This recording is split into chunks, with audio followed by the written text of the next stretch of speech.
नमस्कार। आज के इस इम्पॉर्टेंट वीडियो में बात करेंगे जीएसटीआर 1A के बारे में। जैसा कि आप जानते हैं कि हाल ही में संपन्न 53rd जीएसटी काउंसिल मीटिंग में जीएसटीआर 1 में कुछ अमेंडमेंट्स को कैरी आउट करने के लिए एक separate form GSTR 1A announce किया गया था और उन्हीं रिकमेंडेशंस के कंप्लायंस में जुलाई ऑनवर्ड्स पोर्टल पर जीएसटीआर 1A को लाइव किया गया है और इस बारे में पोर्टल पर कुछ FAQs भी जारी किए गए हैं। तो इस वीडियो में आज मैं आपके साथ शेयर करूंगा उन FAQs की खास बातें, ताकि आपको ये जानकारी मिल सके कि जीएसटीआर 1A वास्तव में क्या है और इसको फाइल करते समय हमें किन चीज़ों का ध्यान रखना चाहिए। सबसे पहले बात करेंगे कि जीएसटीआर 1A कब पोर्टल पर लाइव होगा। तो इस बारे में इन FAQs में क्लियर किया गया है कि जीएसटीआर 1A आपका जीएसटीआर 1 फाइल होने या जीएसटीआर 1 फाइल होने की due date whichever is later से लाइव होगा।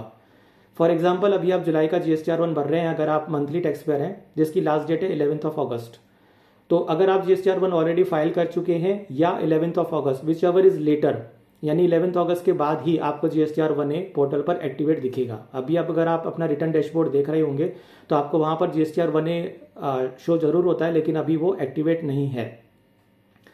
क्वार्टरली फाइलर्स के केस में अभी IFF भी अगर फाइल कर रहे होंगे तो वहां पर भी आपको जीएसटीआर 1A नहीं दिखेगा। उसका भी रीजन सेम है कि क्वार्टरली फाइलर्स के केस में भी जीएसटीआर 1 फाइल करने या IFF फाइल करने की ड्यू डेट के बाद, यानी कि 13th के बाद आपको वहां पर जीएसटीआर 1A एक्टिवेट हो सकता है। दूसरी इंपॉर्टेंट बात यह है कि जीएसटीआर 1A में आप किस तरह का अमेंडमेंट कर सकते हैं। देखिए, सबसे पहली चीज तो जो इन FAQs में क्लियर की गई है वो ये है कि जीएसटीआर 1A में चूंकि ये जुलाई ऑनवर्ड से ही अभी पोर्टल पर एप्लीकेबल किया गया है, तो करंट टैक्स पीरियड यानी जुलाई ऑनवर्ड्स से ही आप उसका अमेंडमेंट कर सकते हैं। पास्ट टैक्स पीरियड का कोई अमेंडमेंट अगर आपको करना है तो 1A के थ्रू वो पॉसिबल नहीं है।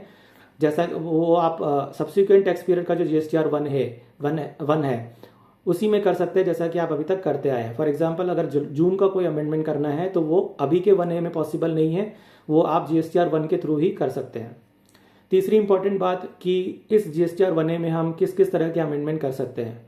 अगर आपका जीएसटीआर 1 फाइल हो चुका है और फाइल होने के बाद आपको कोई मिसिंग इनवॉइस पता चलती है, यानी कि आप कोई पर्टिकुलर B2B इनवॉइस उस जीएसटीआर 1 में मेंशन करना भूल गए थे और आपका जीएसटीआर 1 फाइल हो चुका है, तो अब आपके पास मौका है कि जीएसटीआर 1A के थ्रू आप उस इनवॉइस को शो कर सकते हैं।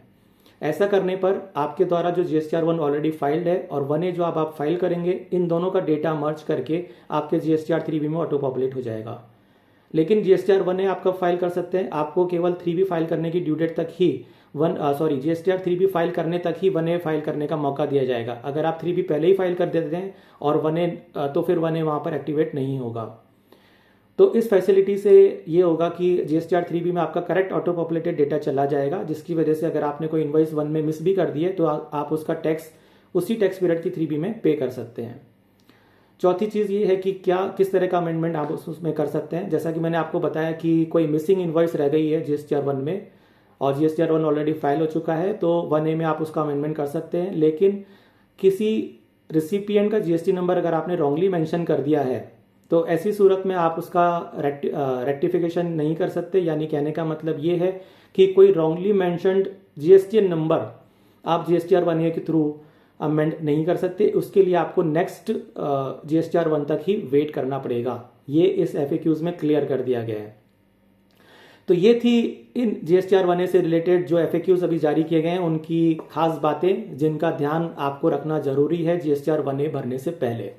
और अंत में एक और चीज कि जीएसटीआर 1A मैंडेटरी नहीं है, ये ऑप्शनल है। ये केवल उन केसेस में आप फाइल कर सकते हैं जहां पर कि आप करंट टैक्स पीरियड में ही कोई इनवॉइस मिस कर गए जिसका पता आपको 3B फाइल करने से पहले पता चल गया, और उस केस में आप जीएसटीआर 1A में उसको अमेंड कर सकते हैं। लेकिन अभी तक ये क्लियर नहीं है कि जीएसटीआर 1A में जो अमेंडमेंट किए जाएंगे, सपोज कोई B2B ऐड की जाती है जो मिस्ड आउट है, तो क्या उसका बेनिफिट संबंधित रेसिपिएंट को करंट 2B में ही मिल जाएगा या नहीं। अभी जिस तरह के FAQs में बात निकल के सामने आ रही है कि जीएसटीआर 1A पोर्टल पर due date of filing GSTR 1 यानी कि मंथली के केस में 11th और क्वार्टरली के केस में 13th के बाद ही एक्टिवेट होगा, तो मुझे लगता है कि अगर हम कोई B2B इनवॉइस 1A के थ्रू मेंशन करते हैं तो उसका जो रेसिपिएंट है उसका इनपुट टैक्स क्रेडिट उसको सब्सिक्वेंट पीरियड के 2B में ही रिफ्लेक्ट होगा।